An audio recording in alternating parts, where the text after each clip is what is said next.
Well? Sound like Hawk now. Well, we snack on danger and dine on death. Ooh. Well, this week we snacked on Dynamite and dined on Rampage. What do you want to talk about first? I guess we'll talk about Dynamite first. Well, Dynamite came first. Rampage, there was not a lot of ramming or paging on Rampage this week, but I thought he left a lump of coal in my stocking last week. But boy, oh boy. The AEW the Wednesday before Christmas was in Greensboro, North Carolina, a historic wrestling location. And the people there, you know, they have the long memories in the Carolinas, and they know the history of their wrestling there. And even David Crockett, who was there, got a nice round of applause. He was on the Rampage show, but it was in the same place. And where else is David Crockett going to get a round of applause these days in a wrestling arena? People probably weren't born last time David was on the air, but in the Carolinas, they remember the name Crockett. Boy, did he shrink. No, he did. He just got gray. Was he always that short? What the? No, he had his shins removed in a shin-related fucking frog gigging accident. Yes, he was always the exact same height. Older people lose some of their height. Vince McMahon doesn't look like he's as tall as he used to be. Older people lose some of their height. Not when you didn't have that much to begin with, and it's not like that, you know, he's 85 now, and he was standing up straight. He was about that tall. Anyway. Nevertheless, let's start right out with it. Adam Cole. For Christmas, I got my hopes dashed, not only of Adam Cole ever doing anything worthwhile in the wrestling business again, but now if the Undisputed Era is reunited, I don't give a shit. The first 20 to 25 minutes of this program was every bad habit that AEW has ever had that they haven't learned how to fucking not do. From the start, when they actually this is national television. They're coming on the air at 8 o'clock, and the match is Adam Cole versus our little dog Pockets. The company mascot opens the show against a guy who was a WWE superstar until just about 3 or 4 weeks ago, and has now been relegated to bad comedy skits. So I as soon as I saw the match, I said, okay, they've completely nullified any meaningful impact that Adam Cole could have had on their business. He was put in a secondary position when he debuted underneath Danielson, and he's been associating with clowns and jackoffs and immersed himself in bad comedy ever since. And I was hoping that the Undisputed Era reforming, or much of it, might have an impact. We will find out that it won't. So I fast forwarded this because I'm not going to watch this match. It's a fucking joke, right? It's an insult to what I thought Adam Cole had for a career. It went 20 minutes. 20 minutes with this fucking guy. One good sign said Kyle O'Reilly and Bobby Fish are better than the Hardley Boys. But then Bobby Fish comes out to distract the mascot. Like Adam Cole should need distraction to beat the company mascot. And then Kyle O'Reilly comes in the ring from behind. The people see him like, oh shit. He hits 3 strikes. Bing, bing, bing.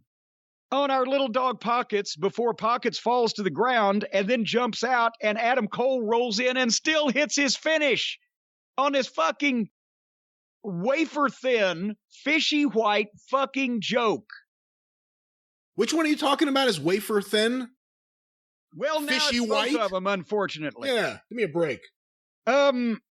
So then O'Reilly gets on Pockets on top of him to start beating the shit out of him. And guess what they did? Fake punches that looked like shit because Pockets was all covered up and there was no place to hit him.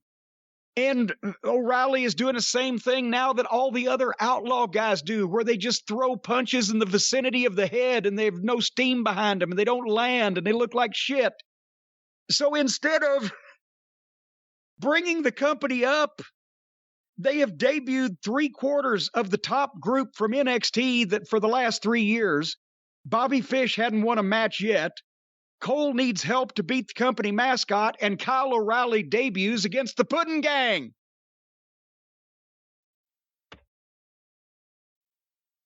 Then Page and O'Reilly face off like they might be mad at each other, because remember, they actually broke up in NXT before they all left. But at this point, while they're facing off at each other, here comes Trent and Muffin Top Taylor, and the people do not react. They run into the ring, and then Cole and Fish and O'Reilly all turn around together and start beating up the Puddin' Gang, and the fans didn't care. As a matter of fact, the ones that were making noise were a slight undisputed chant, while the heels are kicking the shit out of the supposed baby faces. They're chanting for the heels. Then Fish and O'Reilly hit a modified double goozle on Trent, turn him upside down, and got a pop for that. So they're turning babyface by beating these fucking schlubs up, because it's Greensboro especially, and the fans in general have gotten tired of seeing these fucking mud show idiots on every national TV program. So then Cole and Fish and O'Reilly stand there while the job guys that they beat up magically disappear, and the people are just blah because they just beat up some job guys. And then out come the Hardley Boys. So now they're going to do another jealous ex-lover angle, this time between them and Cole. And the Hardley Boys come in and stand there staring at Adam Cole. Adam Cole staring at them. Fish and O'Reilly have their backs turned to the Hardley Boys and won't look at them, which looks very unnatural, since people have just come into the ring that you probably ought to keep an eye on.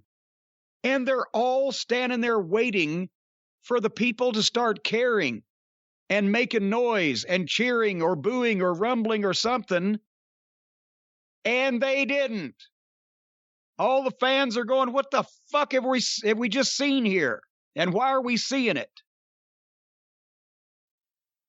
And then Cole and Fish and O'Reilly leave together, and the Hardley Boys are standing there, and the announcers are selling it as an explosive situation, and the only noise in the arena is Adam Cole's music playing to cover up the crickets chirping. Your thoughts? Obviously, I have not been a fan of anything with Adam Cole and AEW so far. The Orange Cassidy feud maybe being the bottom of the barrel so far. So I wasn't really looking forward to this match, and I'm going to be honest, I didn't watch it too closely. I'm not going to disagree with any of your problems with Orange Cassidy. He's in better shape than Adam Cole. He's got a six-pack. He's got some muscles. He's in better shape than Adam Cole. So that's why I jumped in before when you were talking about the shape, just because Adam Cole has all the ability, but this is what he's doing right now, and this guy's in better shape. Kyle O'Reilly, they had an opportunity for a big debut. I personally don't think they captured that opportunity well here.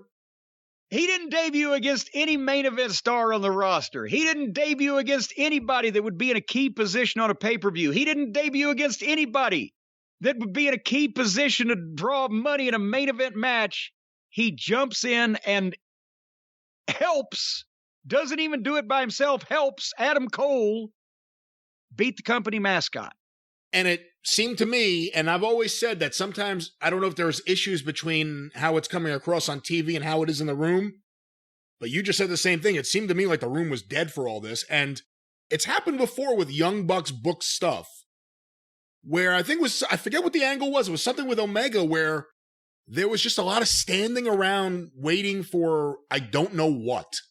It was almost like they were trying to remember what to do next. and they didn't know when to start or how to do it? No, I think they were standing there thinking that the people would start rumbling and have this major thing where they all stood up and got into this confrontation between Adam's new group and his old group. And obviously the people wanted to see Adam with his old group, not against job guys. And I don't think they gave a shit about Adam's new group of job guys and comedy figures.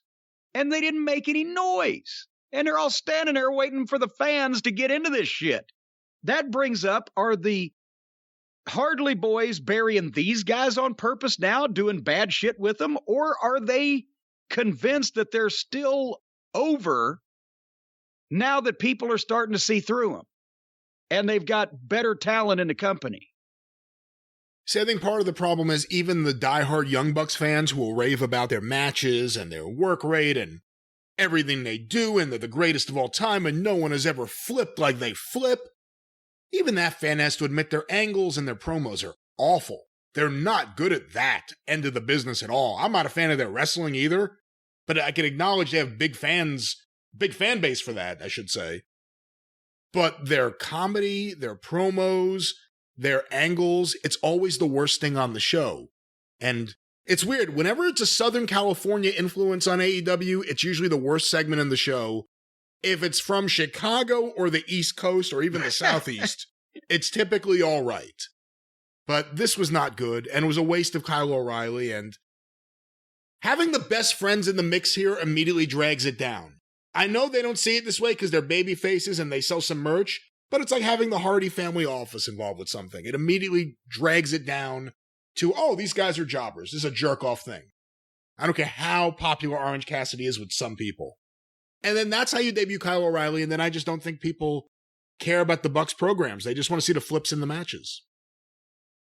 Well, I'd like to flip the page and continue on, because I'm going to speak of flip the page. That was a pun, and I didn't even realize it, but next up, and by the way, the rematch, thankfully we're getting one. They would have been insane if they didn't.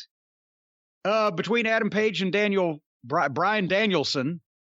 Will take place January 5th on the new network, when they move over to TBS. Well, that's great. I'll watch another one of those matches in a heartbeat. It gets interesting to see what kind of finish they're going to do. And this leads into the Adam Page interview that happened afterwards. I'm not knocking Adam Page, and I just said that he last week or whatever it was, week before last, he had the best match the best title match that they've ever presented in AEW, and maybe the best wrestling match.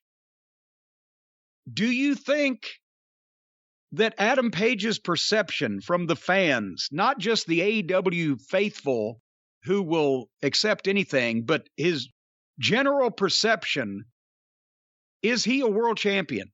When he walks out for that live interview, when he appears, when he comes down to the ring for a match, is he perceived as a singles world champion or do they still have some work to do? I think to the most hardcore AEW fan, they accept it. They see him as that. For me, I don't get that world champion feel off Adam Page, personally. And if I'm going to be very honest, despite a few really good ones, I actually think his promos hurt him because they don't sound genuine sometimes. Sometimes they sound really pre-arranged, pre-rehearsed. And to me, that hurts him. And then you see Danielson who's out there and he feels free. He feels like he's just talking off the cuff. And when you see them back and forth, one guy feels natural, the other guy doesn't. I mean, that's my perspective.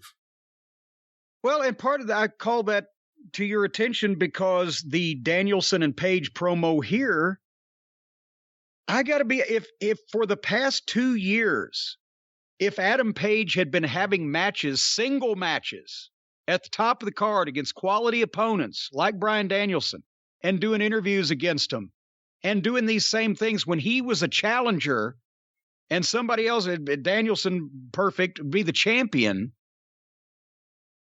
for the last 2 years, then yes, I think now everyone, not just the AEW Kool-Aid drinkers, would perceive him as the world champion. But he was stalled in that tag team with Twinkle Toes forever.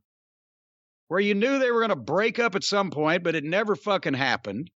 Bunches of matches with the Hardley Boys.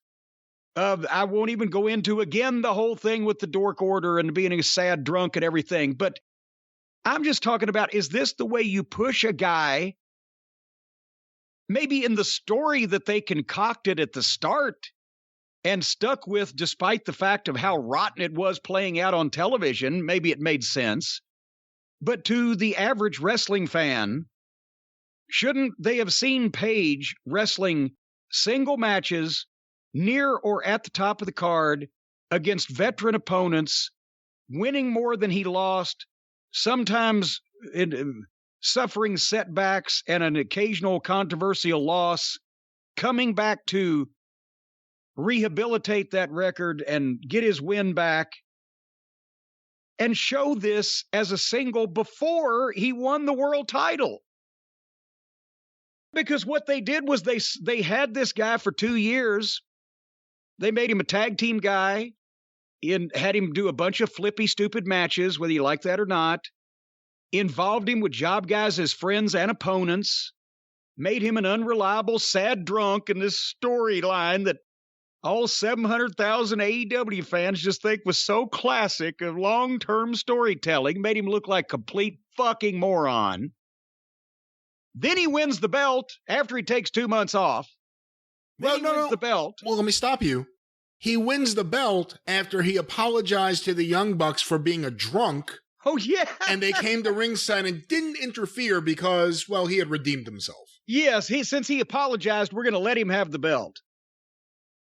And then he's the world champ. And then he has the first match of his career that was really a world championship level match. As the champion, not the challenger. That usually doesn't happen. So I think they've done this backwards. But anyway, Page's promo, he was disappointed about the hour draw, and he made his point, and then Danielson interrupts with no music, by the way, and after Page had already made his point and had been talking for a while instead of the way they usually do it, so that worked, and Danielson comes out, and as you said, like it's off the top of his head and natural, because he's experienced and he's a veteran. And if the young cowboy had challenged a champion like this, he could have been made.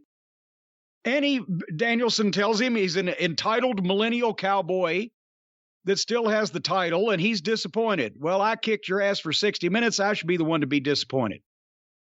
And he said he's not wrestling till January 5th, so he's not taking any chances on getting hurt. But, and this is where, help me with this, Danielson says, if Page stalls again and runs out the clock and goes the hour, then he wants to make sure that the rightful winner and the rightful champion still has the belt. So he's got the solution. Judges at ringside. I'm not sure if Patty Mullen and Jason Hervey are available. I know Sandy Scott is not going to be able to be there. However, Ken Osmond also. And no, Ken Osmond was not a judge. Oh, that's right. He was just there hanging out. He was just there to do that promo with me because he always wanted to meet Jim Cornette. But anyway, and also TBS was airing the new Leave It to Beaver at that time. So, but here's the thing. Did you notice this? And I saw it a mile away. As soon as he said it, I said, you fucking gave something up here. All Bryan Danielson said was, well, there's going to be judges at ringside. So either this is a red herring or it's a slip, one or the other, but it made Page look goofy anyway, because unless he wasn't supposed to say it like this, Page does a decent job of firing back at him and is kind of in control verbally at the end of the things. But he said, if you want judges, then sure, let's get some old guys, some paydays. And he said, I've fought too hard to be the champion to have some old prick at ringside tell me I'm not good enough. Nobody mentioned any judge's name or their age. So does this mean that Page is trying to lay this red herring for us by the conjuring up the image? Well, it's going to be a bunch of old retired wrestlers.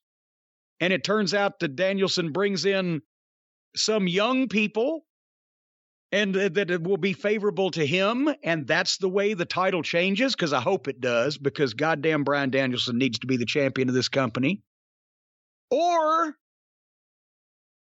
did he just slip and they're really going to have a bunch of fucking old timers there, and Paige just became a mind reader because nobody mentioned their names or their ages or any identity to them? What do you think? Yeah, I don't know if he gave that away, but he gave away that it'll be older wrestlers, and...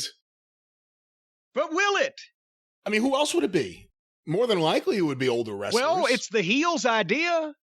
Tony loves bringing in older wrestlers and giving them a payday. That is true. But it's the heel's idea.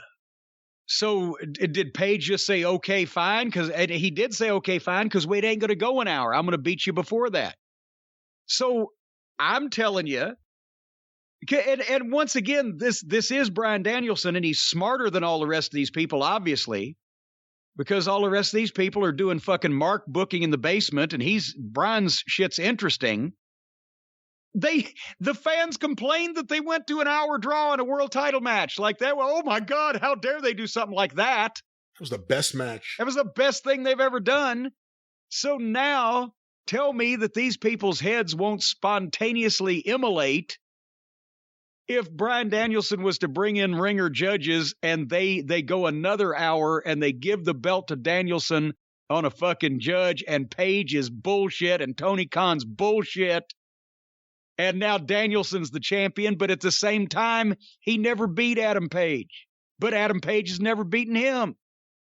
And then Tony could get on his knees and beg Cody, please, give up the stipulation. Please, take the title back. That wasn't where I was going with that. I know. But anyways, that would be some wrestling. Imagine that. That would be some high-level booking that may be, past everybody here, but not Danielson. So we'll see what happens. Right now, Danielson has that thing where if he's on TV, I stop what I'm doing and I watch. Sometimes I have wrestling on and I'll be doing something on my computer. Sometimes I'm just lifting weights. Whatever it may be, I'm doing something. With Danielson, he's one of those guys, I got to see what he's going to say. I got to see what he's going to... If it's one of his matches, I got to watch it. Just because they're really beautiful when you watch what he's doing. But he's just so captivating right now. It's like watching Van Gogh paint. So you put the belt on him right now. Yeah, because think about this. Paige does not have to lose. And then Danielson's got the belt totally unfairly, and all the AEW fans' heads are on fire. And then there's a rematch again on the next pay-per-view, conveniently in March or so, which gives Danielson time to build up some fucking heat. Then Paige gets some fucking sympathy going for the way he's been fucked around. And then... do you do the money back guarantee stipulation? Because everybody knows Tony Khan has billions. He could do it for pay-per-view. Paige comes out there and says Tony Khan says that he's so mad at Bryan Danielson that, by God, he trusts me. If I don't beat Danielson for the belt this time, he's going to refund everybody's money that buys the pay-per-view. And then Paige gets a fucking big victory over this fucking heel champion that he should have had a long time ago. Just a thought. I don't know. I mean, again, though, then you're putting the belt back on Paige. The well, question, now maybe he might have earned it. Well, that's the bigger question. Does Paige, you brought it up earlier, does Paige feel right now like a world champion to you? Do you think all of a sudden he's going to be repaired in the time between now and the next pay-per-view? They got fucking 8 or 10 weeks to bring out every top fucking star they've got that's not named Danielson or CM Punk and let Paige beat him right flat in the middle on TV. He's got to earn his chance to get it again. If he can beat everybody that they put in front of him weekly for the next 8 weeks, then Tony Khan will give him the return match at the title, his last chance to save the company and redeem himself. And Tony will even put that money back stipulation on him. If he can beat all these guys, he'll have that title match. And then every week he beats somebody else in a good match. 1, 2, 3 with no falderall or interference. If you can't fucking sacrifice almost anybody on your roster to the guy that is currently your champion and is going to be your next champion, then why are they all there? Then you've done it. Wouldn't be as good as doing it from scratch 2 years ago, but at least you've goddamn giving him meaningful victories. You've put a babyface in a position where he has adversity. He's got a stumbling block in front of him. He's been unfairly treated, and he wants to get even, but he's got to move heaven and earth to do so. That's how you sell fucking tickets. Or Wardlow. That may be a slip. Wardlow the Warlord. Wardlow can come out and beat Arnold Finster with a couple of power bombs again, which is what he did next. Were we done with Paige? I'm done with Paige. I think we're done with Paige, and with the Wardlow thing, I'll just say I'm done with Spears too. Yeah, well, I mean, at least now they're acknowledging what's going on, and it's on purpose. But I think before it was just by accident that he was stealing Wardlow's spotlight, coming in beating the guy up with chairs. But now the announcers are actually mentioning it, and he doesn't like it, so they're getting with the program a little bit. And I guess now you have someone to feed him when he first turns babyface before he does whatever he does to get to MJF, which you have to think eventually would be what they did. Yes, but not for a long time because MJF has bigger fish to fry. And speaking of somebody that should be fried, died, and laid to the side, as Butch Reed used to say. I hate to say this because I liked him when he started, but Dan Lambert has run out of gas. Bad. Again in the balcony is Dan Lambert with Scorpio Sky and the other Page. And suddenly they begin talking to interrupt an announcer on camera. So somebody with the production has given them a microphone and the spotlight shines on them. So the whole idea of them being in the balcony, there's some kind of outsiders interrupting the show. No, it's like fucking, who are the Muppets in the balcony? Statler and Waldorf. Then they get the spotlight and they get their part of the show. It's obviously sanctioned by AEW, or elsewise this would not be happening this way. But what wasn't sanctioned by AEW was as soon as Lambert starts talking and there's Sky and the other Page mugging, some guy with a beer and his girlfriend with an ice cream sundae wandered into the fucking shot. Did you see that? I did see that, yes. And they come through the curtain that's right behind him and they see they're in the spotlight. And the guy's got his beer and the girl's got her sundae and they're like, oh shit, we're on TV. And then one of the security guys you can see kind of go, hey, get the fuck out of here. Here's the thing. Well, I said Lambert was good for the first few weeks because he was off the top of his head saying shit like we say, that like he would say, because he's been a longtime wrestling fan. This shit's silly and boring and stupid and fake, and all these kids are playing, right? It wasn't new material, but it was obviously mostly what he felt, and he had some emotion when he said it. And then they carried it on. And even though that Jericho finished it off when they just beat Dan up and left him laying there or whatever, they still carried it on to that fucking goofy match. And then they beat Lambert again. Now he's still around, but now, not only after all that, they've taken all the heat off of him before he ever really had it established, but he himself did that interview with one of the websites where he said, well, a lot of the stuff I say on TV, I really believe. A lot of it. And admitting that he was being employed by AEW. So that finished it off. And now, Dan, you're reciting your memorized script. I'm trying to tell you this as a fan and friend. It sounds as phony as a football bat. You're reciting verbiage. You have less feeling in it now than the day that you started, when you should have been an inexperienced fledgling. It's not good anymore. He got heat at the start because he told the truth that a lot of those fans didn't want to hear and sounded like he meant it. But after several weeks and getting beat up and revealing he's playing a character, and now it sounds like he's reciting a script,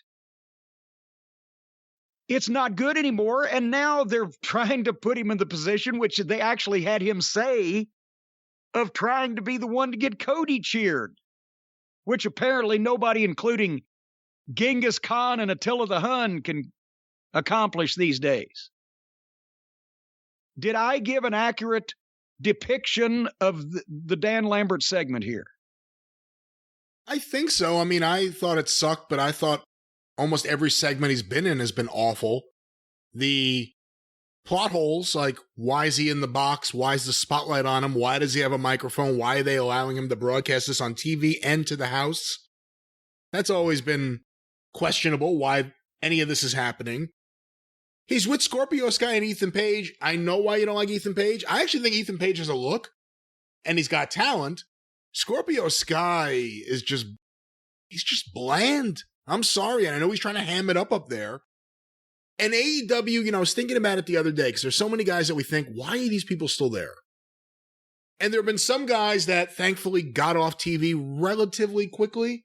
We haven't seen the Good Brothers in a while. Hadn't thought about that until the other day, and I was like, oh, thank God we haven't seen those guys in a while, because they were awful. Well, I think their deal fizzled out with Impact. Well, I hope the deal between Tony and Dan Lambert fizzles out, because this is not only bad, but no one gives a shit at all. He was yelling at that crowd, and I think people just want this part of the show to end. Yes, he has frustration. He doesn't have heat, he has frustration. Yes, people are frustrated. It's like, can we just be done? But now go back and look at the first couple of weeks, and people were throwing shit at him, and people were screaming so loud, shut the fuck up, that you couldn't hear what he was saying, because it was new, and they kind of bought it at the start, and they could have done something with it. And instead of putting him with, again, Sky and the other Page, he's got access to some of the biggest names in mixed martial arts. And that would be entirely worth bringing them into the fold, but not in the way that they did it, where it just they would do in the parade thing where, okay, I've got these two flunky wrestlers that you used in the middle card, but because I say they've studied mixed martial arts, I'm going to put them in with my group of former UFC champions. And then we're going to debut them in multiple man matches, not even on pay-per-view, and get very little, if any, fucking revenue out of this. You can't mean to tell me with a guy that could fucking, at least at first, convince the people that he knew that their wrestling was horse shit, and then can bring in a former UFC champion that somebody could have fucking trained with for a while and got through a single match so you could sell it on fucking pay-per-view. But no, they make him fake. They make these guys fake. The fake, fakety, fake. That was that segment. And why, again, Tony Schiavone in a Santa hat on a Christmas set with Brit Baker and Reba and Jamie dressed as her elves. And I know that Brit Baker is a bigger star than her boyfriend is now. But why is the announcer in love with, if friends with, palling around with, taking up for the fucking heel?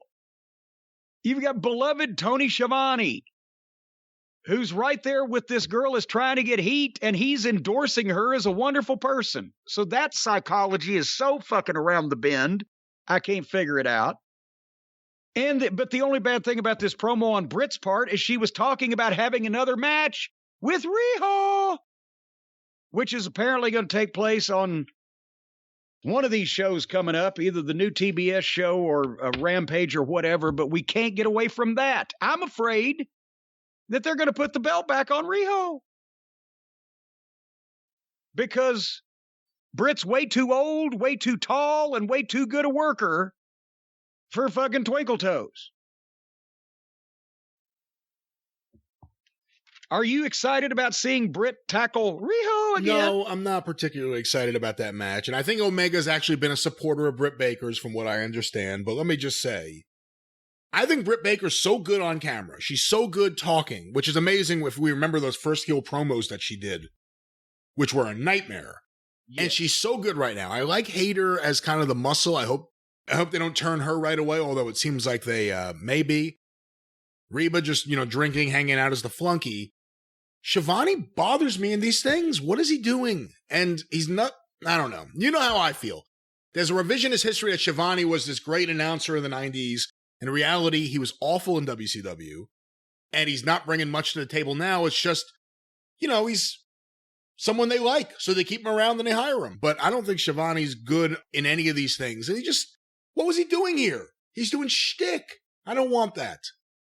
I don't, and it's not even a question of the quality of his announcing. It's if he's representing the announcing team, the crew, the promotion, then why is he friendly and validating the lies that the heel tells when she... It's also the quality of his announcing. It's also the quality of his announcing. He doesn't say anything.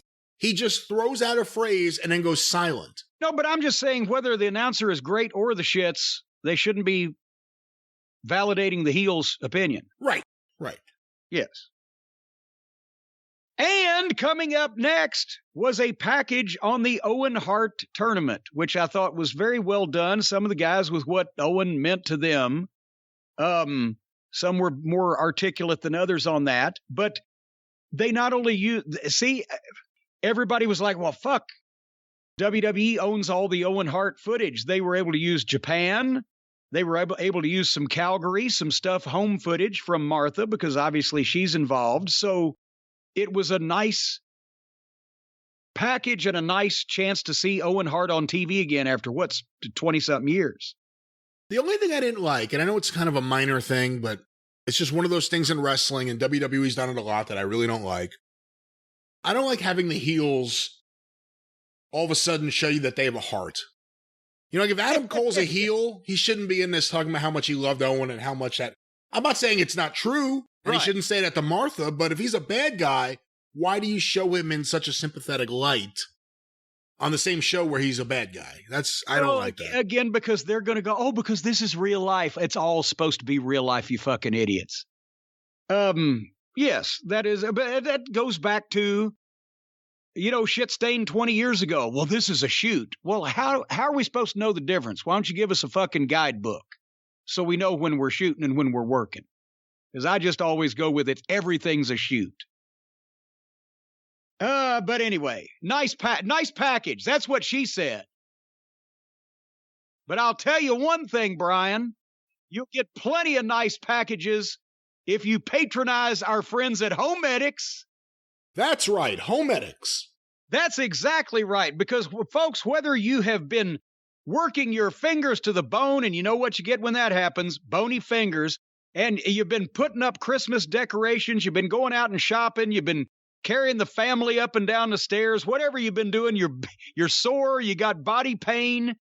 Well, the Homedics line of equipment can take care of that in a heartbeat. If you're older, everything's sore, you don't recover like you used to, you need to get massaged. You need to be rubbed the right way.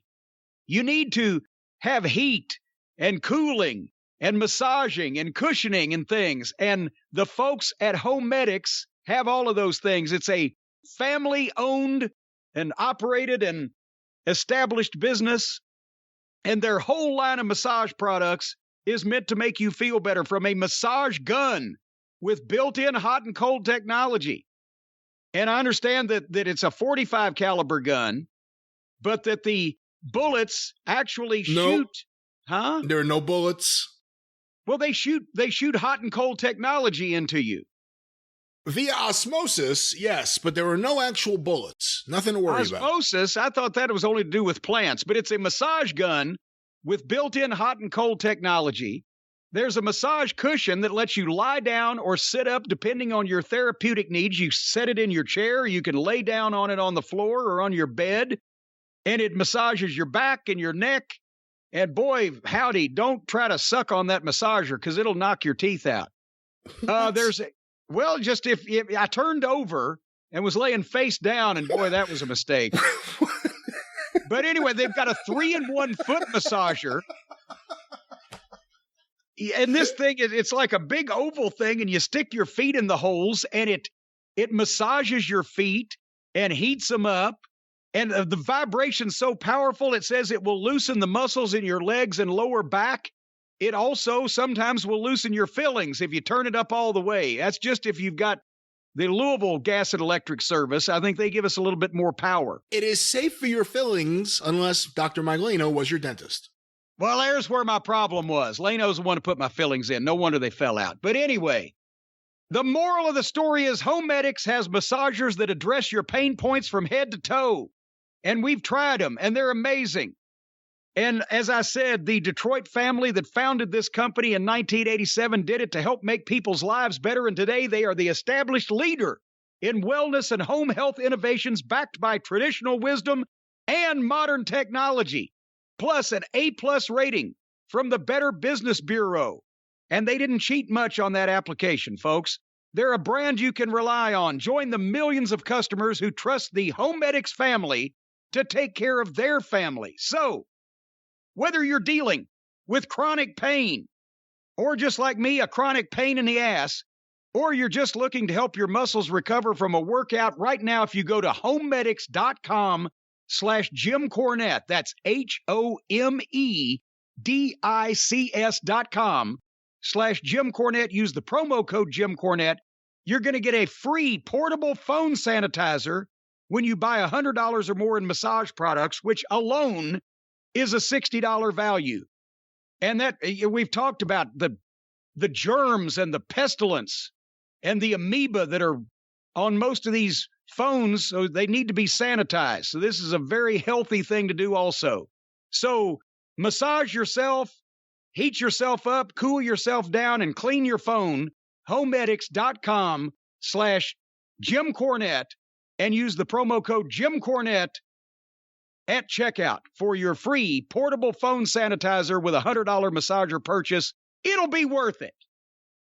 Clean your shit up. That's right. I'm not sure how much it was worth it to watch AEW Dynamite this week, but usually it's worth it. Well, next was the controversial segment in AEW, the match between Nyla Rose and Ruby Soho. And nothing about the match itself was controversial, but as you know, Bryan, I do not watch AEW when it airs live, because that way I can't skip through the commercials and the matches with Pockets and the Hardley Boys and Riho. But I did get up the next morning and I turned on the Twitter machine and the Google machine and all of the news and everything. And I saw, one of the first things I saw people talking about on Twitter was this headline. And I won't even mention the place that I got it from in case they don't want to be involved. But here was the headline. AEW ejects transphobic fan who harassed Nyla Rose on Dynamite. And then there's a picture of Nyla Rose. And down at the bottom it says, AEW was forced to throw out a member of their crowd at AE Dynamite after the so-called fan hurled transphobic abuse at Nyla Rose. And I'm thinking, holy shit, they've had another incident on live television. And I'm picturing from this description, one of these members of these hate groups leaning over the rail, foaming at the mouth, screaming slurs at Nyla Rose and security trying to pull him back. I'm thinking there was a scene here, right? And then I clicked on the story, which I'm doing again just to make sure that I get it right. And it goes down, while Nyla Rose was making her entrance on Wednesday's show, a sign could be seen directed at Rose, which misgendered her. The native beast proved unflappable as she greeted the person holding the sign with her social finger, that means she flipped him off, before entering the ring. You want to know the rest of it, Bryan? Yeah, let's hear the rest of it. That's it. That's the rest of it. The sign. And you know what the sign said? Do you remember the old T-shirts from years ago that would say, I'm with stupid, and had an arrow to the left or to the right? So basically the joke was, haha, whoever you're standing on that side of it, you're calling them stupid, right? Well, this sign says, Nyla Rose is this guy's dad, with an arrow pointing to the left of this guy that's holding the sign. Apparently, I don't know if his friend was next to him or if he was pointing to anybody in particular or whatever the fuck. But he's just standing there holding it. There's no hurling slurs. There's no attempted physical action. There's no everybody's standing there, and he's a smart-ass fan, probably drunk, holding up a sign and that he thinks is humorous. Now, it wasn't humorous because it didn't really play off anything. If the guy standing next to him that the arrow was pointing to had looked exactly like Nyla Rose, there may have been a sight gag there, but since you couldn't see who it was pointing at, that wasn't available.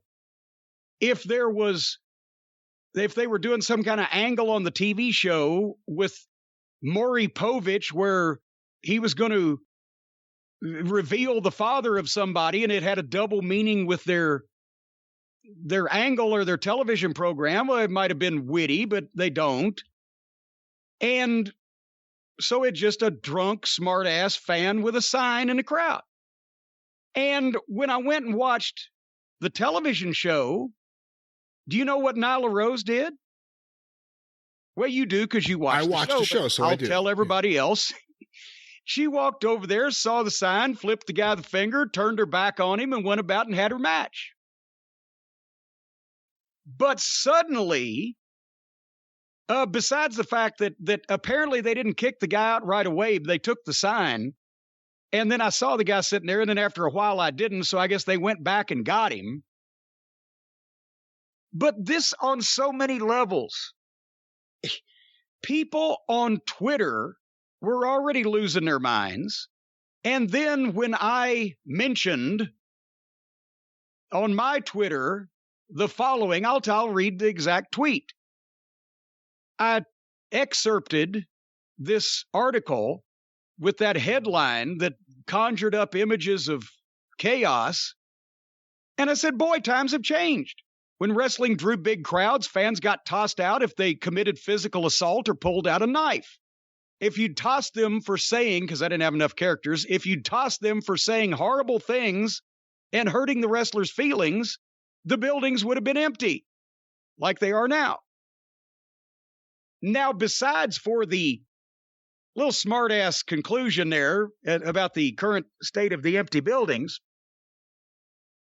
Bryan, that's kind of a factual observation of the difference between then and now without taking sides for anybody, is it not? Did I advocate for anything there? You didn't advocate for anything. I observed that this is wrestling, and you're going to have smart-ass fans ever more now trying to be part of the show, and they're going to bring signs in. I can't imagine why this caught any more attention than somebody on a production team going over to the fucking guy and saying, hey, the truck don't like your sign. It says either it goes or you and it goes. Pick, because I ain't got a lot of time. Take the guy's sign, and that's the end of it. They actually wanted to kick out a ticket purchasing patron for having an insulting sign about one of the heels that apparently the heel just flipped the guy off and turned their back on him. In several respects. Number one, I'm sorry, but I fight the real fucking enemy. If you people, because when I tweeted that, and I love the hatred, because I don't know any of these people. I've never heard of them before. They're all the people on Twitter that only congregate amongst themselves until somebody says something that makes them mad, and then they come out, and I drink their tears, and I don't care, right? But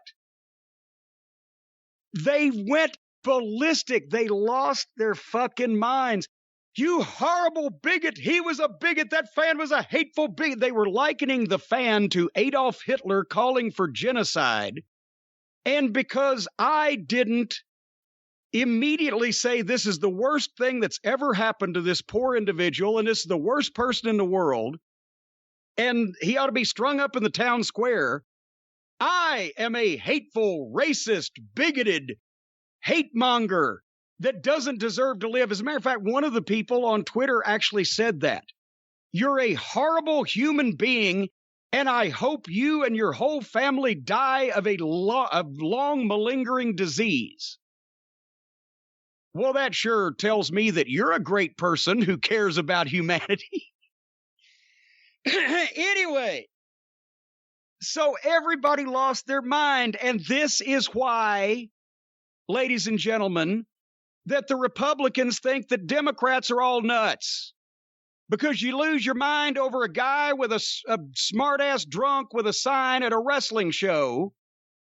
I assume that all of those people whose heads caught on fire over the idea that somebody should bring a smart-ass sign to a wrestling show and talk about Nyla Rose, obviously you're out there every day campaigning for and bringing awareness to the hate groups that legitimately actually want trans people and gay people to be eradicated from the face of the earth. I assume that you are constantly voting against the Republicans that don't want any trans rights and don't want any gay rights, didn't want gay marriage.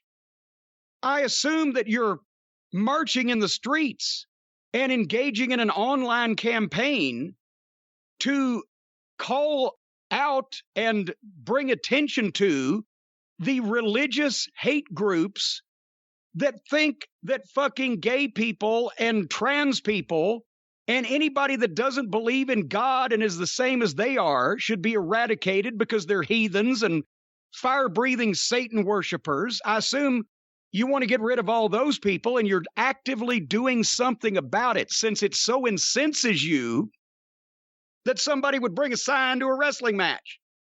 You know, all those church groups that they march in the streets with signs, God hates F words.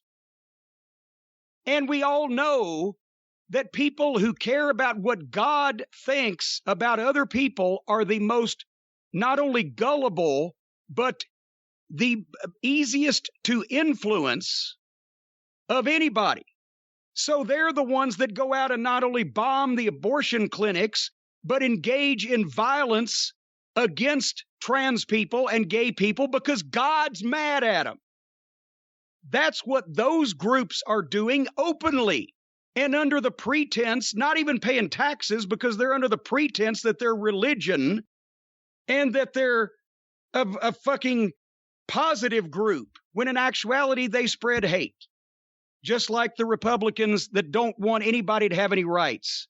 Just like all the anti-gay. You know, what about the television evangelists that take old people's money for nothing, cruelly and heartlessly? They start these universities, colleges, where allegedly people are being taught and they learn, but what they're teaching them and what they're learning is the same kind of bullshit. Because they make these, this is something that stands up because they're private colleges, private schools. You have to sign agreements, documents to go to school at these places that say that you will not engage in any type of perversion, which is what they call homosexuality. So if you're a guy and you diddle a dick, or if you're a girl and you mash a minge, it doesn't matter about your grades. They kick you out of the school and they can get away with it legally because of who you choose to have sex with. Are you marching in the streets about these people? They already are teaching our youngsters that man coexisted with dinosaurs when God created the earth 7,000 years ago, and all other kinds of fallacy and bullshit and science fiction. And they're also teaching people that gay people and transphobic people and people who don't want to fuck around with whoever you want to fuck around with are evil, should not have rights, and are going to hell if there was such a place, which there's not, by the way. So are all the people on Twitter whose heads exploded because a heel was the victim of a nasty sign. What are you doing about the real shit that's going on about the problem that you claim to fucking be concerned about, is what I'd like to know. Where's your vote going? Where's your money going? Where's your mouth going? Where's your Twitter followers going? when people are really fucking with people in the world instead of a drunk smartass at a wrestling show. And as far as being a heel, if you're going to get in any kind of entertainment or show business, whether it's wrestling or rock and roll or movies or whatever, don't have sensitive feelings. Because you're going to be called everything. You're going to be fucking subject to every form of abuse imaginable. And you need to be like me and learn to drink it in and appreciate it. I have been pelted with cups of ice, soft drinks, rocks, shoes, balls, a horseshoe, a Vaseline jar in Cleveland one night. I've been cussed at, spit on, punched, kicked, hit and swung at with canes and umbrellas and purses, vomited on. I have been vomited on, as I've told the story on my way back to the ring in Little Rock, Arkansas, or from the ring in Little Rock, Arkansas one night. All the way down my leg from mid-thigh to fucking ankle. Many guys have been cut and stabbed. Dennis Condrey's been cut. Guys have had knives pulled on them. We've had people chase us down the interstate in vehicles. We have, of course, been called every name imaginable, and not by one individual fucking goofball at ringside with a sign, but by thousands of people at the same time that were actively also trying to get at us physically, and the thing holding them back was police. So I have a hard time, and apparently Nyla Rose's feelings weren't that badly hurt. It was everybody else's on her account.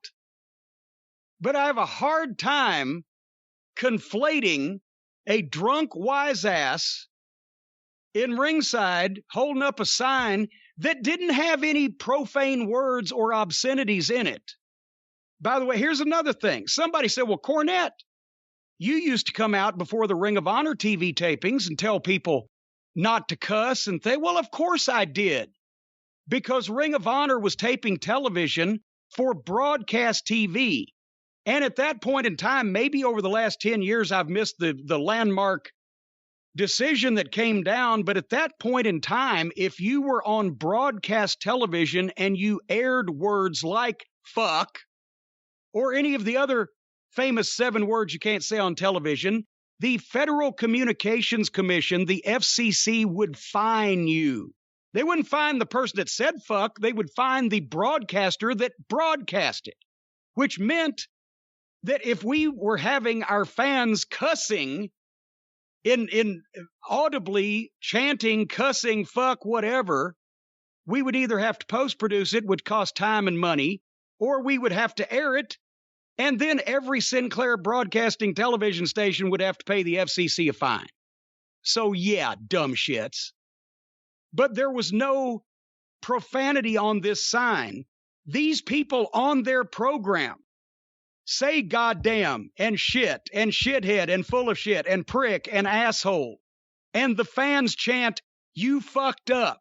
You fucked up. But this smart-ass sign, somebody also said, well, no executive at Turner Network Television wants to see a sign like that on their television. Bryan, do you know what's wrong with that? Besides the fact that I would assume most of the Turner Network Television executives don't watch that show, if any of them did, they wouldn't have understood the sign because they don't live their lives on the internet and they don't know that Nyla Rose happens to be a member of the transgender community because they don't know the history and backstory of any of these fucking wrestlers.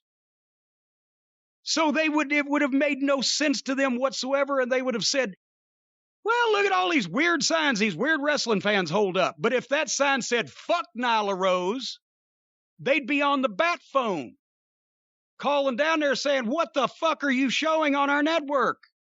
Because even though it's cable, you still can't do that.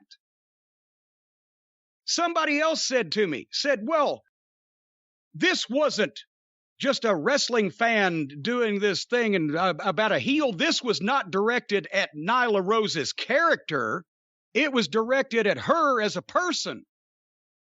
No shit, Sherlock, because the only people that believe there's a difference are the fucking modern wrestlers that are deluded into thinking that they're actors and entertainers.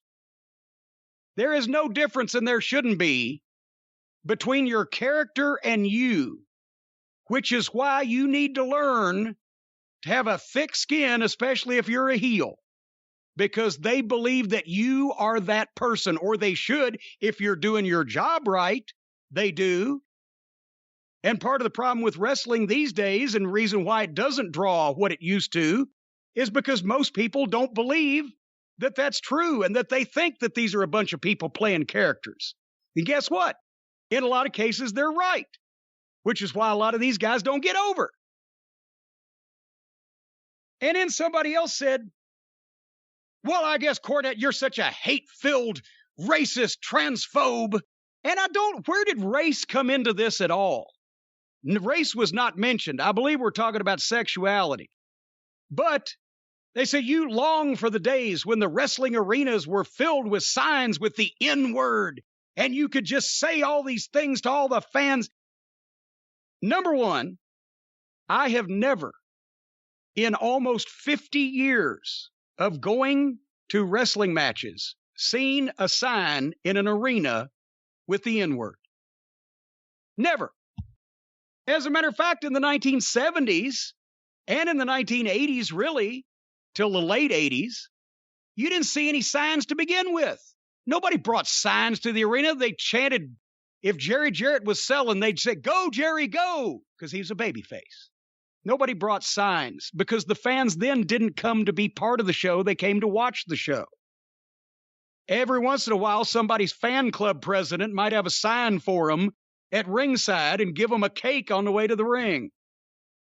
So there were no N-word signs, and there weren't any signs really in those days to begin with, but I've never seen one in modern times. In addition, none of the wrestlers, on a personal basis, yes, I'm sure many times, a wrestler has said to some individual every fucking thing that that individual was saying to that wrestler. But if you got on the microphone, you not only didn't say any racial slurs, but you didn't fucking cuss at all, unless it was some fucking outlaw show in the middle of nowhere run by some fucking goof. Can you imagine what Christine Jarrett would have done if anybody had got on the microphone in the Louisville Gardens and said hell or damn? The one time I remember cursing was when Lawler told the athletic commissioner to if you think it's over, get your ass in here and try to stop it. When he was trying to stop a pull apart between Lawler and Terry Funk with 20 people in the ring. And Christine was not real happy about fucking ass either. So that didn't happen. These people just think it did. And yes, I've heard the N-word plenty of times back in those days. You know who I heard it from? I heard every fan in the building in Louisiana calling Hacksaw Butch Reed the N-word.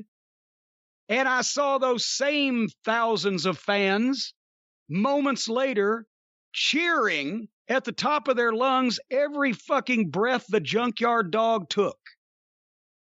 Or if you want to change territories, they cussed Porkchop Cash like a dirty dog, and Rocky Johnson saved the day, and they carried him out of the building on their shoulders.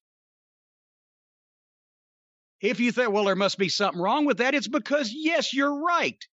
There is, because the wrestling arenas weren't filled with members of the Ku Klux Klan.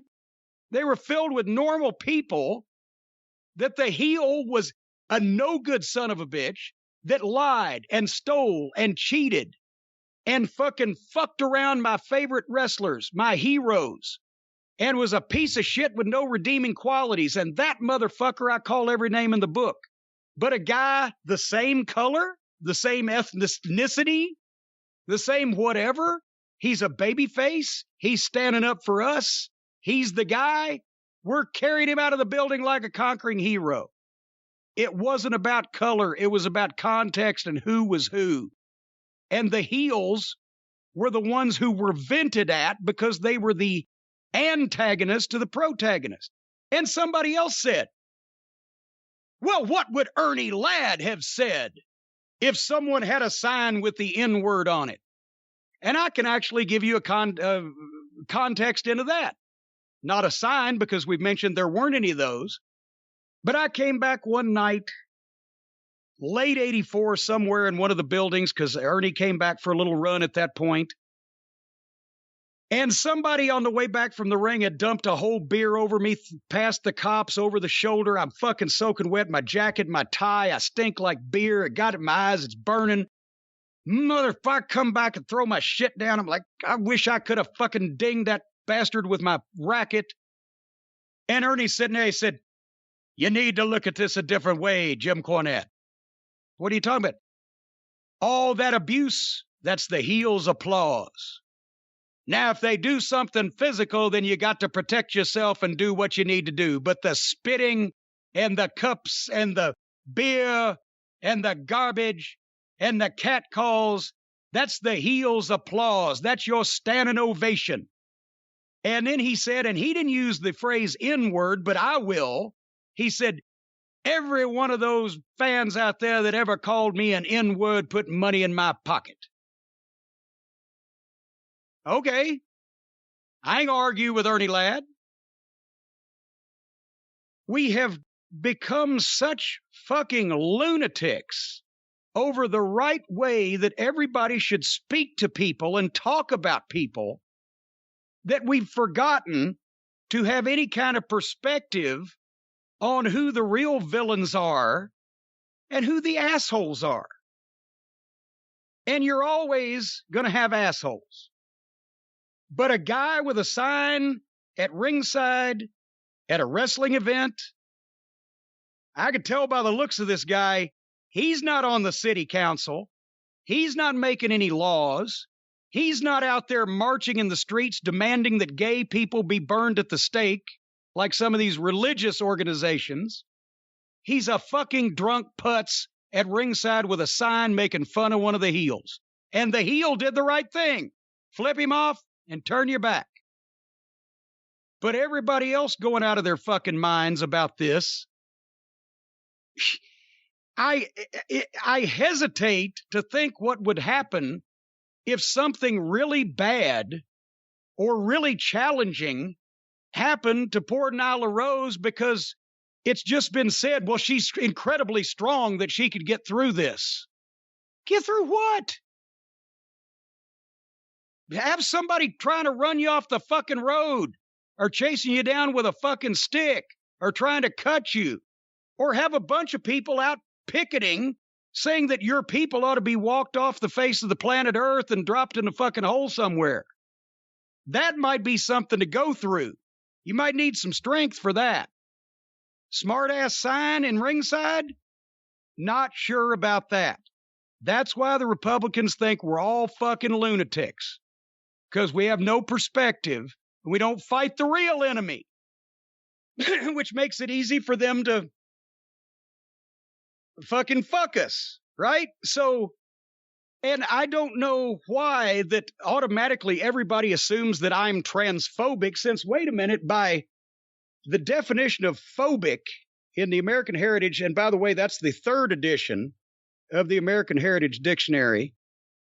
Phobic, I've got to pretentious, pointless, we're getting closer, pinch hit, phonology. Here we go. Phoenix, Phoenician, Phoebe, phobia. A persistent, abnormal, or irrational fear of a specific thing or situation. I'm not phobic, because I don't give a shit. Because shouldn't that be the third option between I can't imagine hurting anyone's feelings, so I won't say anything, and all these people are evil and must die, should come right in the middle there somewhere. I don't give a shit. Because I've said this before. I don't give a shit if Nyla Rose is transsexual. Because it ain't my business, and it doesn't have anything to do with me. But the point is, it's not my business or anybody else's business except Nyla Rose's business. So I'm not scared of anything Nyla Rose has done just because I wouldn't do it. Sort of like fucking eating pizza without toppings. I'm not scared of it, but I ain't going to do it. But there are people that are scared of this because it's weird or it's different or they can't explain it or God's pissed. And those are the ones you got to watch out for, because instead of just saying, oh, fuck it, better them than me, and go on with your life, they want to do something about it. So for fuck's sake, nobody tried to commit violent mayhem on Nyla Rose, and I'm sure she'll live to fight another day. And everybody who blew up about this whole thing on either side ought to get closer in the middle and say, I don't give a shit because it ain't my business. But if you do care about it, because it is your business or somebody's business that you know or in your family, then why don't you go out there and do something about it instead of complaining on Twitter and fight the real enemy of the people that are actively passing laws and public policy to persecute you, and or the people who are out there for no good reason otherwise than God said we shouldn't do that, trying to wipe you off the face of the planet. Leave the drunk wrestling fans alone.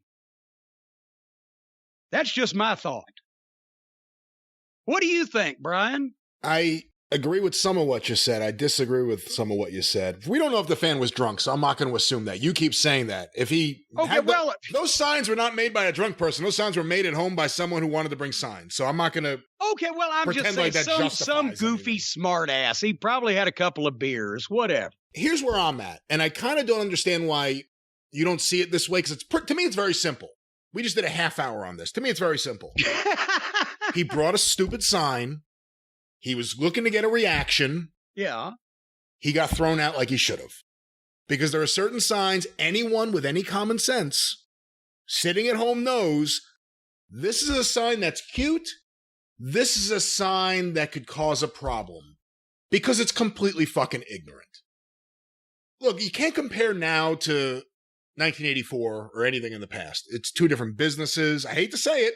Yeah. It's two different worlds, two different businesses. But that's also why I get upset when people say that things used to be a way that they were not. I agree with you. And I agree. Okay. There are a lot of misconceptions about the way things were. People just think the wrestling business and the crowd were all just ignorant, racist, poor, yelling at each other, fighting, fucking. I mean, I get it. It's the perception out there. Hey, that sounds like a fucking great time for me. No, go ahead. But to me, this fan, when you bring that sign, he drew out that sign. He had a marker, and he wrote the letters out. He drew the letters. You know what I mean? I think he did it by mental telepathy. There was thought that went into it. If he had premeditation. We can show premeditation. Yeah. I mean, that's the part that I don't get. You know, if you want to say people are losing their minds way too much over this, there's an argument there. If you want to say, look, Nyla Rose did the right thing. She said, this guy's a fucking idiot. Fuck you. I'm moving on with my night. I'm going to go have a match on TV in front of 1 million people. Yeah. That's a good argument to have. Yeah. To me, there's no argument to, well, you know, he brought a sign. Just let him stay for the rest of the night. Oh, okay. I'm not even going to argue with you. Then fine, they could kick him out. That's the thing. He should have been thrown out right. By the way, you know, you want to talk 1984, should have been thrown into a room with Nyla Rose. And let's see him act all tough then. Now, see, I'd back that up too. But you see, that's my whole thing. That's telling the guy, put your fucking ass where your mouth is. If someone brings a sign. Because that's the Nyla Rose could have kicked the shit out of this guy. If someone brings a sign like that, even if it's not using an actual slur, even if it's not, you know, forcing aggression or pushing that, still there are signs. You know, if someone brings a sign when MJF's in the ring and says, the guy next to me likes Jews, you throw that guy out of the fucking building. I'm sorry, you do. Well, no, wait a minute. That would be a positive thing, though, right? Don't we want all the people to like all the Jews? Do you think that's what the connotation of that sign is? Is a positive connotation? And I think that's the same thing you have to look at here. There was no positive connotation to the sign. This wasn't a sign, I'm going to hold this up and get the heel mad. There was none of that. This was either I'm going to make the people cringe, and that was my reaction at home. I cringed. What a fucking idiot. Bringing a sign like that to premeditated. done in advance. He brought that there waiting for his moment to get that sign out. I'm sorry, throw him far the fuck out of the building is my thing. How far should we put circles out there, and if they get in the fucking 50 ring, they get a special prize? Well, okay, and again, throw the guy out then, that's fine. But again, the headlines and the reaction. Hurled transphobic abuse, forced to throw out a member, ejects transphobic fan, harassed Nyla Rose. Is this where we've gone? Don't try to associate with the general American public, because we've proved already that most of them are fucking assholes. So if you're going to get twisted about this bad, when there's real bad shit going on, and everybody's heads blowing up about like this is the worst thing that ever happened to this poor old Nyla Rose, I hope it's the worst thing that ever happens to poor Nyla Rose. But this day and age, I also think it's a good precedent for them to set. Because in this day and age where fans know more about the personal lives of wrestlers than ever before, if a family member is, let's say, having a health issue, and some fan brings a sign, oh, your dad's in the hospital, your mom's in a wheelchair, whatever it is, yeah, you throw that guy the fuck out. Because that's what you have to me, that's the thing. There's bringing a sign of being a putz, and there's being an idiot, coming up with a stupid idea, and not realizing what would have been the only reaction from most reasonable people, which was to throw this guy out. And then does this bring up also that maybe everybody ought to fucking take better care of public figures? Celebrities ought to take better care of their personal information than fucking telling everybody everything and blurting out their entire lives on Twitter so everybody know what's going on with them. I completely agree with you. I think that is a big issue with celebrities and athletes. I think it's an issue with the general public, quite frankly. It's an issue with I've looked at a picture of everybody's dinner. Nobody can go to the doctor to get their blood pressure taken now without tweeting a picture of it. If I'm ever in a goddamn doctor's office in a bad way, you'll hear about it when I get better or don't. You will not see live updates. And listen, bring signs. If you got a problem with Nyla Rose's in-ring work, I do. Bring signs. If you got a problem with Nyla Rose's manager, I do. Bring signs. But don't bring signs about what's between any wrestler's legs, I should say. Any wrestler's legs. Or is Zach Gallen still around? What was between his legs? But seriously, that's the point. I mean, when you're bringing signs, if you bring a sign that says Jericho sucks or I hate Jericho, you know what you're doing. If you bring a sign that crosses a line. Then they could have gone over there and said, hey, you got to go. There was this huge fucking outcry. This guy's the worst human being that ever walked. He's obviously a card-carrying Nazi. Well, you know what that is, though. Everybody else is blown. It's everybody's fake fucking, Twitter. What do they call it? Well, part of it is justice warriors, the Twitter mob. Whatever. Yeah, part of it is a small group of people on Twitter being very vocal, but the other part of it is, what do we know about wrestling news sites? They are desperate for clicks. So everyone jumped on this story and created a headline of it and put it out there because it was good for business. That's the thing. It wasn't just like a sign and it went away and people go, oh my God, did you see that ignorant sign? You got the Twitter people going crazy. And again, it's a relatively small amount of people. But they've all got 18 accounts, so it looks, Well, that may be more than their followers. And then it's the wrestling news sites, the good ones and the bad ones, taking it and running with it, and then it becomes a bigger story than it actually was.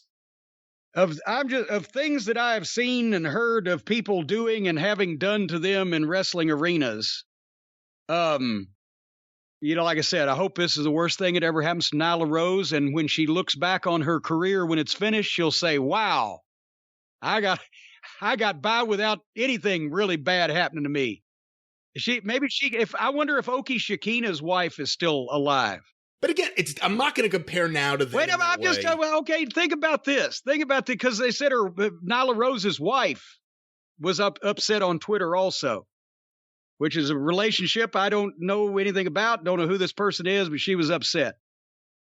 Oki Shakina in Columbus, Georgia at the Municipal Auditorium, I talked to one of the cops that was actually there. On his way back from the ring, fucking guy walked up and stuck the knife in his stomach and walked halfway around him with it before they fucking knew what was happening. And they got the guy with the knife, but the cops were looking there, and he was a heel, and he was a foreign heel. And they said, well, there's nothing we can do for him. They were just going to let him lay there and bleed out. He's done. He's done for. And his wife was there. I said, please, somebody call an ambulance, do something. And they saved him. But let me know I don't when think that this is anything like happening that. again. And then I will be the first one to go, oh, shit, what a horrible thing that just happened in the fucking arena. Look, realistically, you and I don't know what it is to be trans. You got to think that's not an easy journey. So I can understand some sensitivity from Nyla Rose's wife. But I can't understand the sensitivity from the general people on Twitter that have never met Nyla Rose. Well, they're sympathetic towards someone, and you see that. And again, no one knows what Nyla Rose is thinking. No one knows if Nyla Rose is going, oh, this is a fucking idiot, or if Nyla Rose is going, this is something deeply personal that hurts me. No one knows. Everyone jumps to what they think the reaction should be. But it doesn't change that the guy shouldn't have brought the fucking sign. And there's nothing wrong with people being reasonably pissed about the sign. Indignant. I'll take indignance. People being upset to the point they get about an idiot fan bringing an idiot sign that was on screen for a couple minutes and then we all moved on. That's where, there's a lot of people that they look for these things. And I'll take indignance. I think that wild, hysterical panic was an overreaction. I agree with that. But we both agree the fan should have been thrown out. I'll even accept that for you now. I thought they just should have set him down and said, fuck it, here's the sign, sit down and shut up. But what the fuck?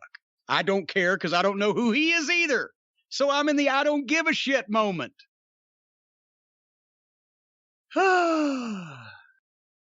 Okay, I know what you are saying. What am I saying? Butters. What? When Butters became a pimp on South Park, and he went down to ask the other pimps for advice on how to handle his bottom bitch and all of his various other hoes, every time they'd say, well, you got to do this, you know what I'm saying. And he was taking notes. He said, yes, I know what you are saying. Okay. So next up on the program, good Lord, that took a while to get nowhere.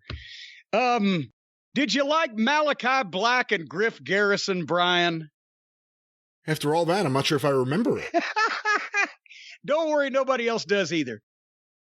Malachi Black was against Griff Garrison simply because previously Malachi Black blew the mist in the face of Julia Hart. He blew it at Julia Hart. We've covered that he missed.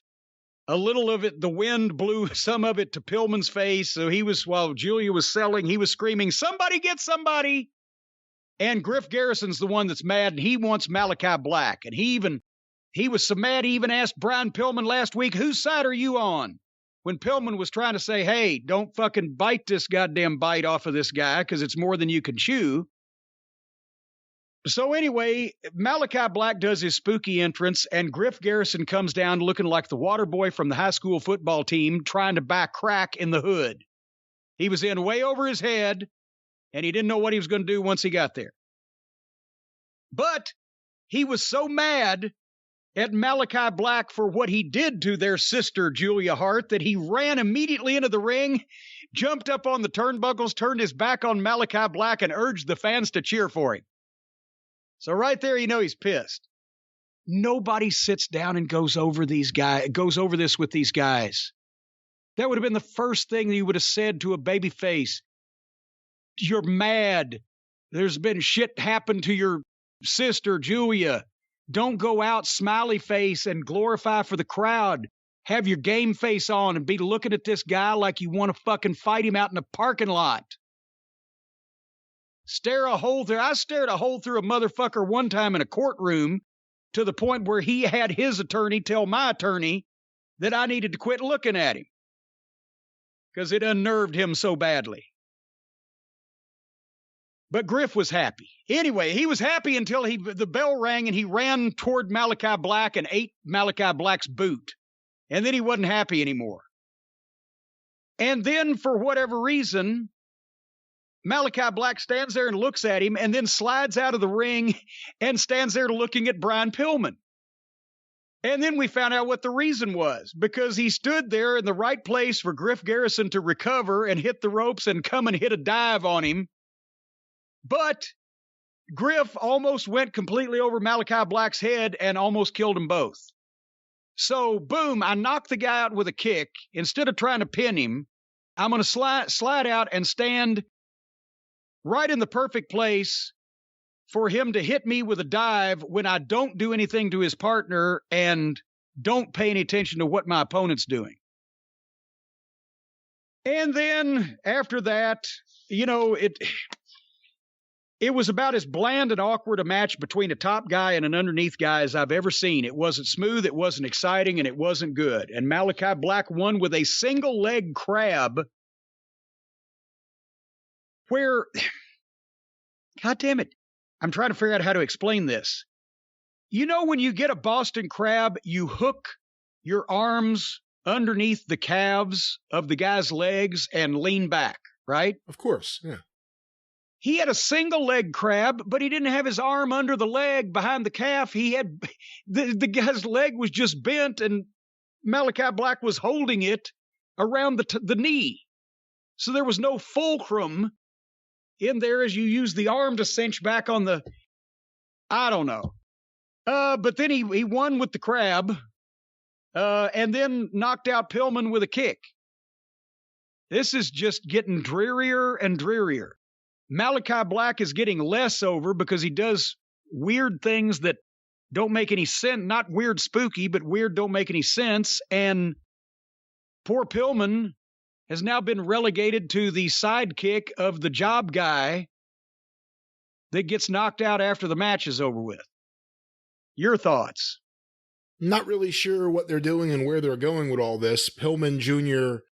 has shown potential in the past. They kind of had a good window to do something with him. His acting is something that leaves a lot to be desired. I don't know. I mean, are they cooling Malachi off right now before they do something again with him? I'm really not sure. Or are they putting him in the tag team division with whoever his mystery friend is? I don't know they're cooling him off on purpose, but that's the result they're getting. And one more thing before we get to the main event. Just real briefly, Matt Hardy and Private Party did back and forth interviews with Jungle Boy and Christian Cage and Dino Douche.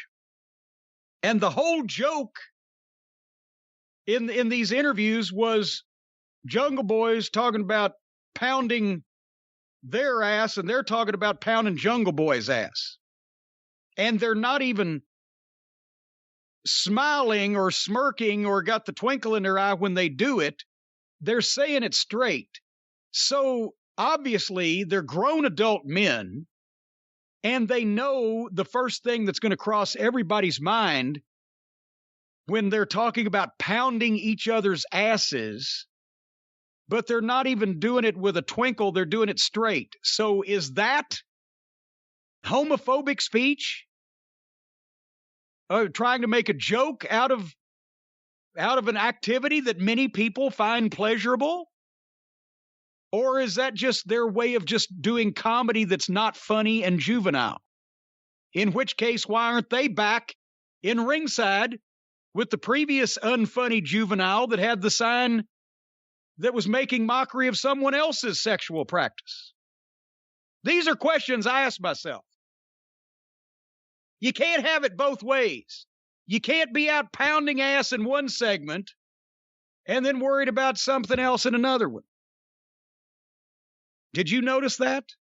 Yeah, I mean, I thought it was stupid. I don't know what their intent was, but obviously no one really cares considering some of the people involved in this. Nobody wants to see Matt Hardy or any of his associates on TV.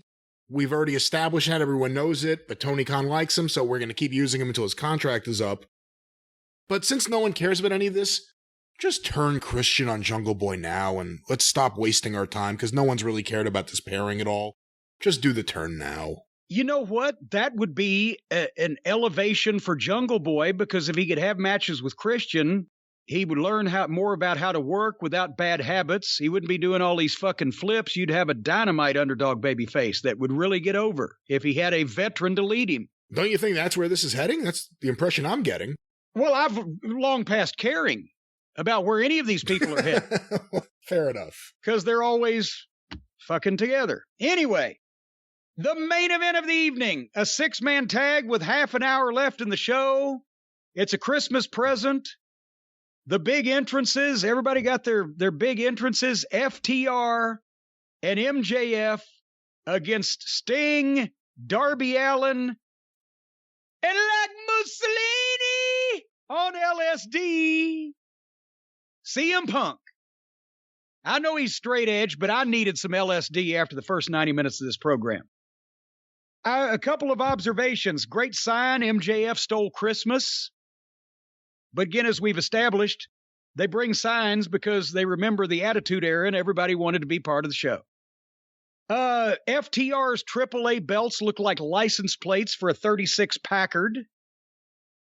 And I enjoyed, even though obviously we just did a segment here on how I thought face paint was overdone in wrestling 30 years ago, Punk comes out last with the Sting tights and his face painted in solidarity with Sting and Darby Allin, and does the Sting howl instead of it's clobbering time. Straight out of the Dusty Rhodes playbook. If he was in a six-man with the Road Warriors, he'd wear the spiked shoulder pads and the face paint. If he was in a six-man with the Rock and Roll Express, he'd wear the bandanas and blah, blah, blah. So that's, and in Greensboro. Because obviously the people there are going to be even more, what's the word I'm searching for, more sympathetic and warm towards Sting because that was his coming out party and he's been there so many times over so many years, blah, blah, blah. And it had to be a thrill for FTR to work with Sting in Greensboro because they're North Carolina boys. But besides that, was this the best six-man tag that AEW has yet ever presented? I can't think of another one better. I hear you going through your mental Rolodex now. Off the top of my head, I'm not sure. This was really good, though. I can't. Every other six-man tag that I could think of had the cosplayers and the gymnasts in it. This is the first time they've actually had main event guys in a real wrestling six-man tag team match. And there was stories through the whole thing. MJF started out the first thing by ducking Punk. And that's what was going to be the recurring theme, as it should have been. It's free television. You're teasing the pay-per-view, or you're teasing the big event. You're teasing the match down the road. Punk and Dax started out the match by working, which was incredible. And then Cash and Darby got in and did more. There was more wrestling in this match than in any normal AEW match. I was amazed at the start that everybody was pitching in and there wasn't a turd in the punch bowl. They finally did a setup to tag Sting in. He got a big pop. And then Punk chases MJF out of the arena. They come back in from the other end. The people wanted to see Punk get his hands on MJF. But at that point, that spot was to end up with all the heels on the floor there to set up Darby coming. You can't even call it a dive. He did a flying body block through the ropes on all three heels and bounced off of them. You heard the smack of the meat in the flesh. And it looked like a pinball going into fucking, the heels. Boom. It was great. And that was a break spot. And I'll buy that. That was fucking great. And by the time they'd come back from the break, they had stopped Darby Allin for a set of heat on him. And they were kicking the shit out of him. And MJF would only get in whenever, everybody was in control and he would want to fuck a little bit with Punk. But the heels were working like heels here. And they even built body slams. They slammed Darby Allin numerous times, just regular slams. And then Cash goes to do it, and Darby small packages him and makes a bit of a false comeback because he got a big pop with just one body slam. And then he tags Sting for the real comeback. So they actually not only got a nice little false comeback, and he gets a pop with a body slam from an AEW crowd, but then hot tags Sting, and Sting makes a real comeback. And then the heels fed for it perfectly, and it was an extended comeback.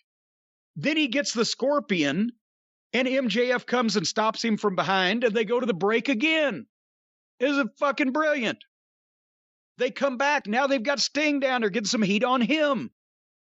But then they do the deal, which it's a little comedic for me, but it works because it's Sting. And in Greensboro, even though he had to position himself because he didn't really get it the first time, but he did the thing where they have the double knockout and he's woozy and he falls over and headbutts MJF in the nuts. And then kind of gave a tag to Punk. It could have been hotter, but poor Punk leaped up. I think he was going to springboard off the top rope, but his foot slipped. So he recovered and just landed on his feet in the ring and made a double comeback on FTR. So great save. Couple of false finishes. And then FTR stops him on the turnbuckle and they hit their superplex and big splash off the top for a 2 count, which was close. MJF had disappeared by this point. He's hiding. Cash and Darby took a great bump over the top rope. And then they did something off camera that popped the people like crazy and put both of them under the timekeeper's table, but there was absolutely no camera shot of it. Bryan, remember when I've said that one of the producer's jobs is you have to go over the match that besides the fact of giving them the finish and making sure they're not doing anything stupid, once they've got their match, then you have to hear it because you got to be in the truck to tell the director what's coming up if it's something crazy. And the reason why that camera shots are missed on these things is because one of 2 things. Either the guys don't bother to tell the producer or the producer forgets and doesn't tell the director. And that's why you get no shot of this off-brand shit because nobody expects it to be coming up. So they need to tighten that shit up. But Dax and Punk are in the ring trading. And then FTR hit their finish on Punk, but Sting made the save.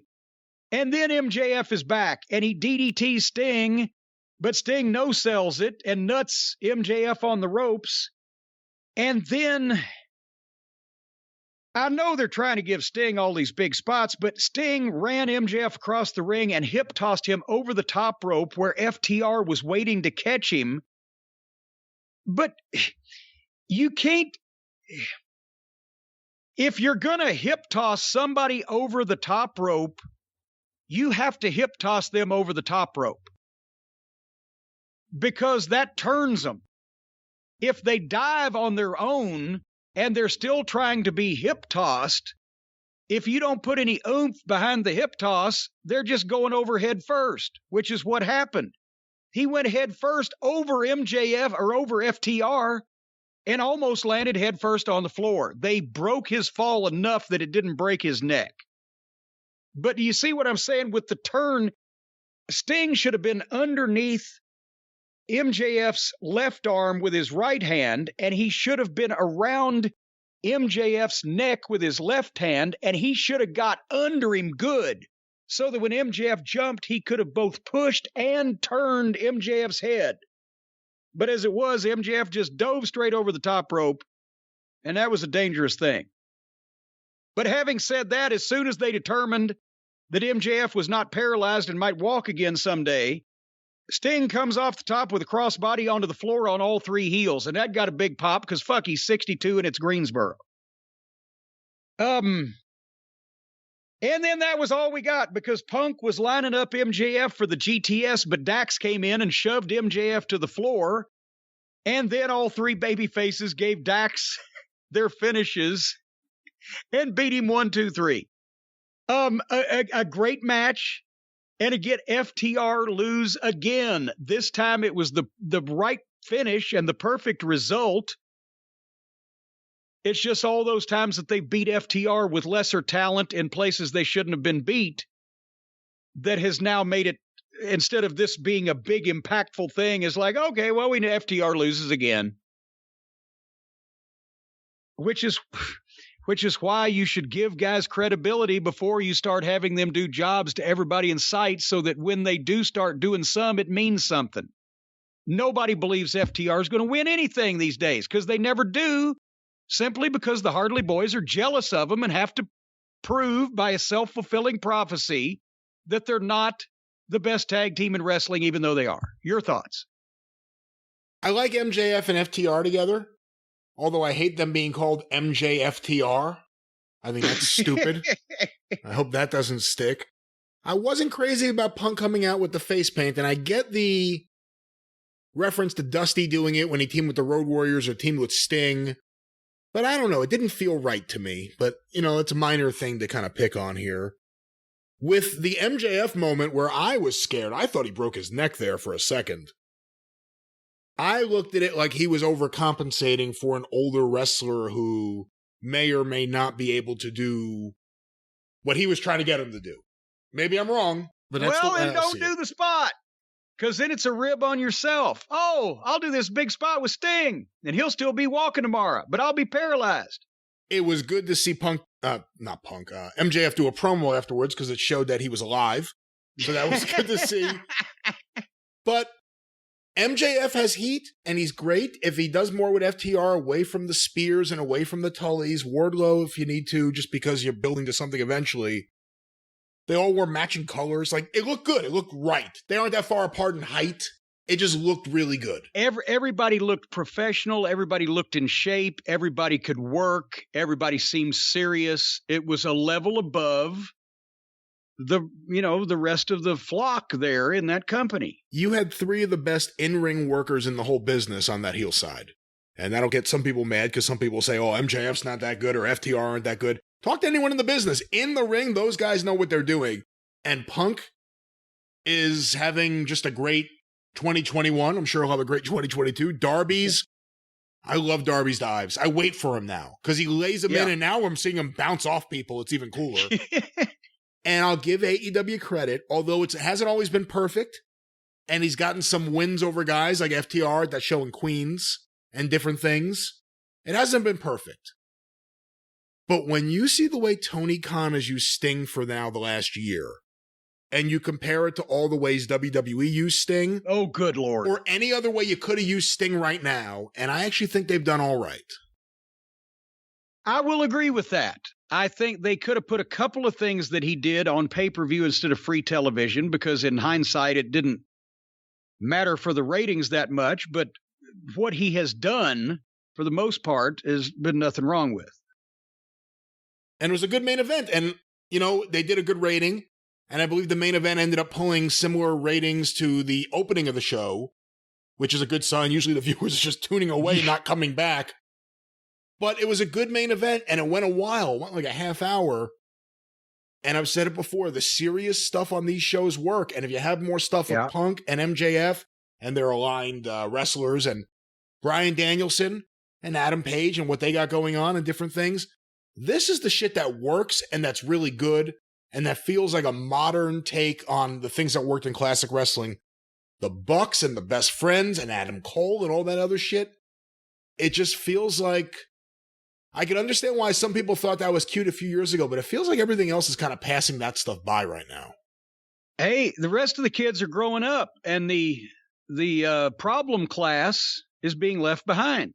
And I think we're going to see more behind the scenes drama probably as they figure out that, oh shit, this company now has real talent coming in and it's showing us up.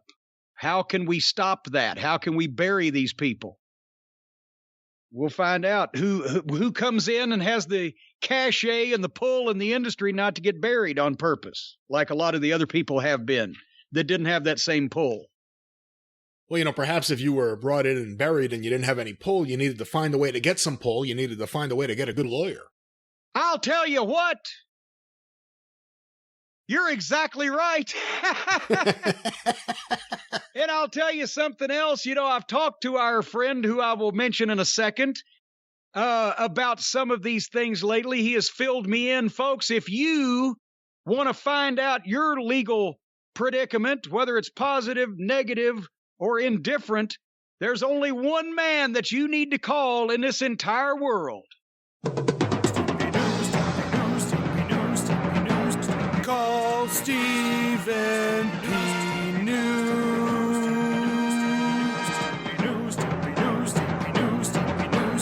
If you need to sue.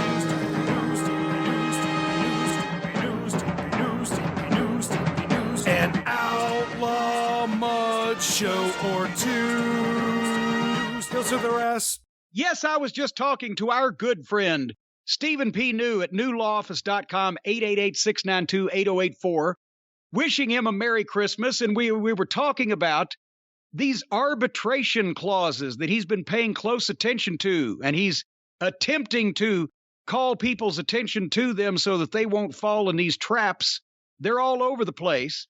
And I should mention, obviously, the way it came up was, of course, my internet service with Spectrum, as well as my cable service. I can't buy pay-per-views, and I can't get the internet speed that I'm paying for, despite the upgrade that I got.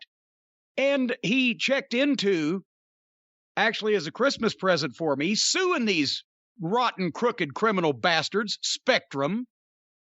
But he said, did you know that when you accept their service in the fine print without even reading anything, you, like a lot of these other contracts that are signed by some of these companies like the WWE or just anybody you have performed services for you or buy utilities from, they have arbitration clauses that say that if you have any problem with them and they don't do what they're supposed to do, you can't sue them.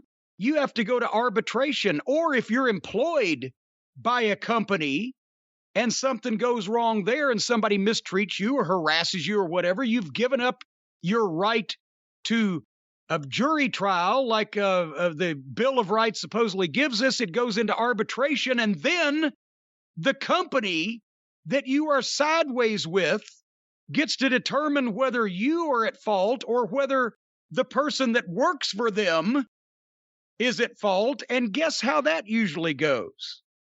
So you see, it's all part of all these legal clauses and mumbo jumbos that people are using to put you, the innocent American citizen, under their thumb and behind the eight ball. And that's where a talented attorney like Stephen P. New at newlawoffice.com, 888-692-8084, can help you or anyone else that's been the victim of greed or avarice by these companies that sell defective products, defective services. As I mentioned, Spectrum, who, as we've mentioned before, their own employees say is a horrible company. And we had the testimony of the serviceman that canceled his service before he was deployed to the Middle East. And then 6 months later, when they didn't cancel it, they sent one of our servicemen to collection on an account he didn't use while he was deployed. Boy, it just makes me pissed off to think of all the things that people get away with these days. So if somebody thinks they've gotten away with something on you folks, newlawoffice.com, 888-692-8084. Before you do anything, get the advice of an experienced professional. Stephen P. New is the man for you.